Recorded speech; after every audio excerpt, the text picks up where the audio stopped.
नमस्कार। द देसी अड्डा पर आपका स्वागत है। मैं हूं राकेश तिवारी। देखिए, सारण की राजनीति में रोहिणी आचार्य का अब सीधा सीधा आगमन हो गया है। आज से रोहिणी आचार्य सारण लोकसभा क्षेत्र के लिए चुनाव प्रचार अभियान पर निकल पड़ी और रोहिणी आचार्य जैसे सारण के लोकसभा चुनाव के लिए प्रचार पर निकली राजद कार्यकर्ताओं का तांता लग गया। सारण में ऐसा माहौल बना जैसे बात पुराने दिनों की है, जब लालू यादव सारण की धरती पर जाते थे और जैसे भीड़ जुटता था, ठीक रोहिणी आचार्य के लिए वैसी भीड़ जुट पड़ी। रोहिणी आचार्य आज पूरे दिन छपरा में कैंप की हुई थी, छपरा में घूम रही थी, राजद कार्यकर्ताओं के साथ साथ मतदाताओं तक अपनी बात पहुंचा रही थी। कल रोहिणी आचार्य मढ़ौरा की दौरा करेंगी, आज रात्रि विश्राम छपरा में ही। लेकिन रोहिणी आचार्य जब अपने क्षेत्र भ्रमण के दौरान गई, कई जगह मीडिया से जब बात हुई या लोगों से बात हुई, तो उन्होंने ये भी बात कहा कि किडनी देकर पिता को बचाया है, आपके लिए तो मैं जान भी दे सकती हूँ। रोहिणी आचार्य का इतना कहना था कि राजद कार्यकर्ताओं ने तालियों से उनका स्वागत किया। रोहिणी आचार्य जब छपरा के सड़कों पर घूम रही हैं, तो माहौल भी गजब का बन रहा है। सारण लोकसभा क्षेत्र के इस भूमि पर जब चुनाव प्रचार राजीव प्रताप रूडी भी कर रहे हैं और रोहिणी आचार्य भी कर रही हैं, तो इसमें किडनी की चर्चा होने लगी है। अब रोहिणी आचार्य को अपने पिता के किडनी देने का मामला भी चुनाव में जोर शोर से उठाया जा रहा है, दोनों पक्षों से। खुद रोहिणी आचार्य भी बोल रही हैं और उसी बात को विपक्ष उस पर हमला भी बोल रहा है। रोहिणी आचार्य आज चुनाव प्रचार में निकली, विपक्ष उनके खिलाफ बोला और बोला कि परिवारवाद का जीता जागता नमूना लालू प्रसाद यादव का परिवार है, देखना है तो आप देख सकते हैं। उधर रोहिणी आचार्य अब सारण की राजनीति में मजी हुई खिलाड़ी की तरह आज दिन भर प्रचार किया, करती रहेंगी। ये सिलसिला अब चल निकलेगा। बिहार की राजनीति में आज और कई घटनाएं हुई। एक घटना ये भी हुआ कि मुजफ्फरपुर लोकसभा क्षेत्र से जो बीजेपी ने अपने जिस सांसद अजय निषाद का टिकट काटा था, उन्होंने आज कांग्रेस का दामन थाम लिया और अब इससे एक बात साफ हो जाती है कि हो सकता है कि अजय निषाद मुजफ्फरपुर से कांग्रेस के प्रत्याशी के तौर पर चुनावी मैदान में उतर जाए। तो जिस प्रत्याशी को पिछले चुनाव में 4 लाख से अधिक मतों से अजय निषाद ने पराजित किया था, वही उम्मीदवार भाजपा के तरफ से इस बार उनका मुकाबला करते दिखेगा। तो ये पता चलेगा कि अजय निषाद इस बार चुनावी मैदान में कौन सा गुल खिलाते हैं। क्या वे राजभूषण चौधरी निषाद को हरा पाते हैं या खुद हार जाते हैं, ये भी बात एक देखने वाली होगी। तब ये पता चलेगा कि असल में जीत मुजफ्फरपुर में अजय निषाद की हुई थी कि एनडीए की हुई थी। इन सब बातों को लेकर बिहार में राजनीति गर्म है और बताया जा रहा है कि अजय निषाद ही केवल कांग्रेस में जाने वाले बीजेपी के सांसद नहीं हैं, बल्कि छेदी पासवान भी कांग्रेस का दामन थाम सकते हैं। हालांकि छेदी पासवान के राह में सबसे बड़ी रोड़ा मीरा कुमार बनी हुई है, क्योंकि वे नहीं चाहती कि छेदी पासवान को कांग्रेस से सासाराम का टिकट दिया जाए।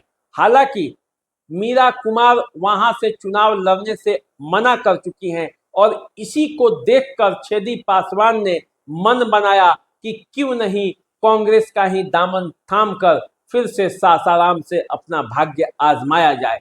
लेकिन मीरा कुमार का विरोध है, फिर भी राजनीति में संभावनाओं की कोई कमी नहीं है और ऐसा माना जा रहा है कि छेदी पासवान आज न कल कांग्रेस का दामन थाम सकते हैं, क्योंकि वहां भी कांग्रेस अपने लिए प्रत्याशी ढूंढ रही है। तो ऐसी स्थिति में छेदी पासवान सासाराम से कांग्रेस के प्रत्याशी हो सकते हैं। तो कुल मिलाकर बीजेपी और कांग्रेस के बीच सहमत का खेल जारी है। तो मुजफ्फरपुर से लेकर सासाराम तक और सासाराम से लेकर सारण तक आज बिहार की राजनीतिक गलियारों में गर्माहट बनी रही।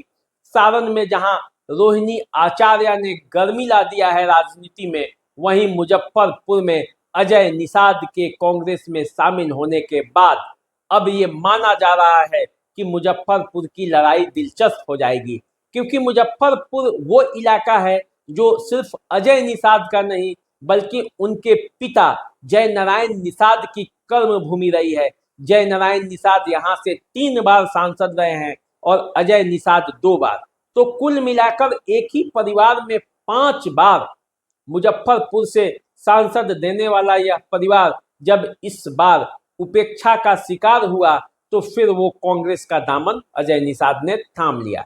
अजय निषाद ने कहा कि बीजेपी के छल से क्षुब्ध होकर वे कांग्रेस के दामन थामे हैं और कांग्रेस के तरफ उन्होंने रुख किया है। अब ये पता चलेगा कि अजय निषाद वहां कैसी लड़ाई देते हैं, क्योंकि पिछले बार जिस राजभूषण चौधरी निषाद जो कि मुकेश सहनी के पाठशाला के शिष्य माने जाते हैं और वीआईपी कोटे से वो चुनावी मैदान में उतरे थे, उनको अजय निषाद ने पराजित किया था। लेकिन ऐसा माना जा रहा है कि भाजपा के इंटरनल सर्वे में अजय निषाद के खिलाफ लोगों का गुस्सा दिखा। अजय निषादों को अपने साथ नहीं जोड़ पाए थे और इसीलिए अजय निषाद को ये सजा मिली। लेकिन जहां तक अजय निषाद जैसे ही कांग्रेस में शामिल हुए हैं, ऐसा माना जा रहा है कि मुजफ्फरपुर की राजनीति में भी कोई भूचाल आ सकता है, क्योंकि वहां से विजेंद्र चौधरी भी जो कि विधायक है मुजफ्फरपुर से, वो चाहते थे कांग्रेस का टिकट। विजेंद्र चौधरी का एक अच्छा खासा कार्यकर्ताओं पर पकड़ है। वैश्य समुदाय में भी विजेंद्र चौधरी की एक अच्छी खासी पकड़ है। मुजफ्फरपुर की राजनीति में विजेंद्र चौधरी को भुलाया नहीं जा सकता। कई बार वहां से वो विधायक रहे हैं और विजेंद्र चौधरी ने मुजफ्फरपुर की राजनीति में एक नई उम्मीदों का किरण लाया था।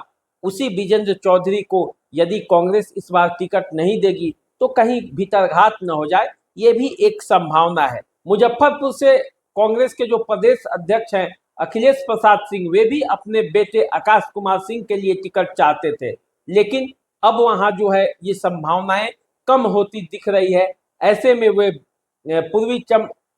वे पश्चिमी चंपारण या महाराजगंज की भी बात हो रही थी, लेकिन महाराजगंज पे भी कन्हैया कुमार की नजर है, अरुण कुमार की नजर है। तो ऐसे में पश्चिमी चंपारण में अखिलेश प्रसाद सिंह अपने पुत्र को शिफ्ट कर सकते हैं। ये पूरा मामला है। बिहार की राजनीति अभी कई धुरी पर घूम रही है, कई बिंदुओं पर चल रही है। टिकटों के लिए मारामारी है। पप्पू यादव उधर से प्रेशर बनाए हुए हैं। इस बीच कांग्रेस ने भी अपने 3 प्रत्याशियों की घोषणा कर दी है, कटिहार, किशनगंज और भागलपुर। कटिहार से जिसके बारे में हम लोग पहले भी बता चुके हैं, तारिक अनवर को कांग्रेस ने अपना प्रत्याशी बनाया है। भागलपुर से अजीत शर्मा को और किशनगंज से जो कांग्रेस के सांसद हैं मोहम्मद जावेद, उन्हें ही चुनावी मैदान में उतारा है। तो देखिए, पूरा बिहार अभी लोकसभा चुनाव को लेकर गर्म है, पूरा माहौल गर्म है। आरजेडी कोटे के टिकटों के लिए कुछ मारामारी है, कांग्रेस के टिकटों के लिए खेल चल रहा है। बस यही बिहार की राजनीति है और इसमें दोनों खेमों के प्रत्याशी अपने अपने चुनावी मैदान में उतरकर कमर कस चुके हैं और लड़ाई जारी है। अब देखना है राजनीति में आगे किसकी बारी आती है, कौन कौन दाव चले जाते हैं, ये आपको आगे देखने को मिल जाएगा। तो चलिए आज बस यहीं तक, हमें दीजिए इजाजत। चैनल को सब्सक्राइब कीजिए, फेसबुक इंस्टाग्राम पे हमें फॉलो कीजिए। नमस्कार।